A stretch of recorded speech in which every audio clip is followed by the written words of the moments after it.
নমস্কাৰ আপোনালোক সকলোকে মোৰ ইউটিউব চেনেল টিচাৰ্ছ কৰ্ণাৰলৈ পুনৰ এবাৰ স্বাগতম জনাইছোঁ।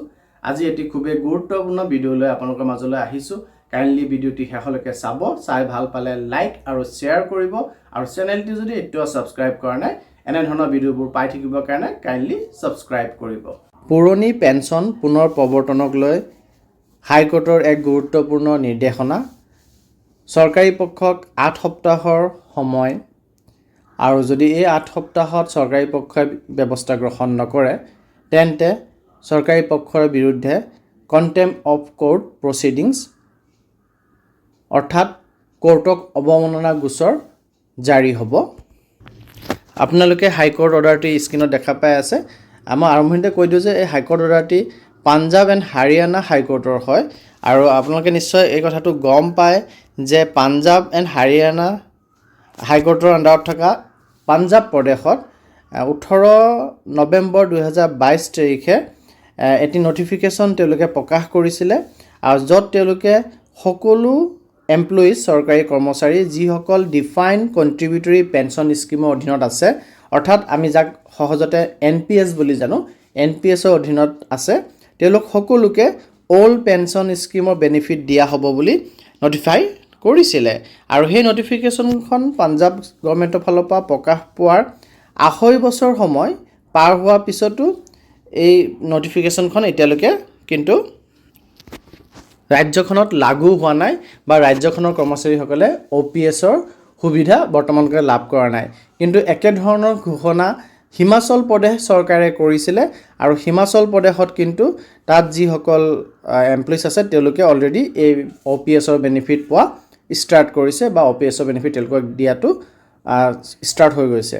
গতিকে পাঞ্জাৱ গভৰ্ণমেণ্টেও এই যি তেওঁলোকে নটিফিকেশ্যন প্ৰকাশ কৰিছিল নটিফিকেশ্যন মতে বাকী কামখিনি বা যি ষ্টেণ্ডাৰ্ড অপাৰেটিং প্ৰচিডিউৰ অৰ্থাৎ SOP প্ৰকাশ কৰিব লাগে, কিদৰে NPSৰ পৰা OPSলৈ যাব বা গোটেই প্ৰচিডিউৰটো কি হ'ব সেইটো প্ৰকাশ কৰাটো খুবেই দৰকাৰী হৈ পৰিছে।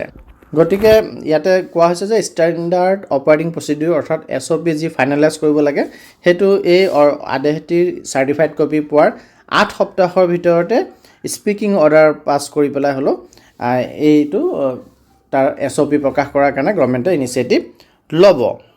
গতিকে ৰায়টোৰ শেষত চৰকাৰী পক্ষই যিহেতু 8 সপ্তাহৰ ভিতৰত কামখিনি বা SOP প্ৰকাশ কৰিব বা নটিফিকেশ্যন প্ৰকাশ পাব বুলি উল্লেখ কৰিছে। গতিকে কোৰ্টে শেষত 8 নম্বৰ পইণ্টত কয় যে যদিহে এই সুবিধা যিখিনি সুবিধা পাব লাগে পিটিশ্যনাৰসকলে তেওঁলোকক দিয়া নহয় তেতিয়াহ'লে তেওঁলোকে এই কেছটিক পুনৰ ৰিভাইভেল কৰিব পাৰিব। কেছটো আজি যিহেতু ক্ল'জ কৰি দি আছে, ডিছপ'জ কৰি দি আছে, কিন্তু যদি তেওঁলোকে বেনিফিট নাপায় তেতিয়াহ'লে তেওঁলোকে কেছটি পুনৰ ৰিভাইভ কৰিব পাৰিব, পুনৰ জীৱন্ত কৰি তুলিব পাৰিব, পুনৰ ৰিঅ'পেন কৰিব পাৰিব আৰু নন কমপ্লিয়েঞ্চ যদি থাকে তেতিয়াহ'লে কণ্টেম্প প্ৰচিডিংছ অৰ্থাৎ কোৰ্টক অৱমাননাৰ প্ৰচিডিংছো চৰকাৰৰ বিৰুদ্ধে বা যোনজন অথৰিটিৰ কাৰণে নন কমপ্লিয়েঞ্চ হৈ আছে অৰ্থাৎ কোৰ্টে মানা নাই কোৰ্টৰ নিৰ্দেশটো, যোনজন অথৰিটিৰ নেগলিজেঞ্চৰ কাৰণে তেখেতৰ বিৰুদ্ধে বা গভৰ্ণমেণ্টৰ এগেইনষ্টতো কণ্টেম্প প্ৰচিডিংছ ষ্টাৰ্ট কৰি দিব।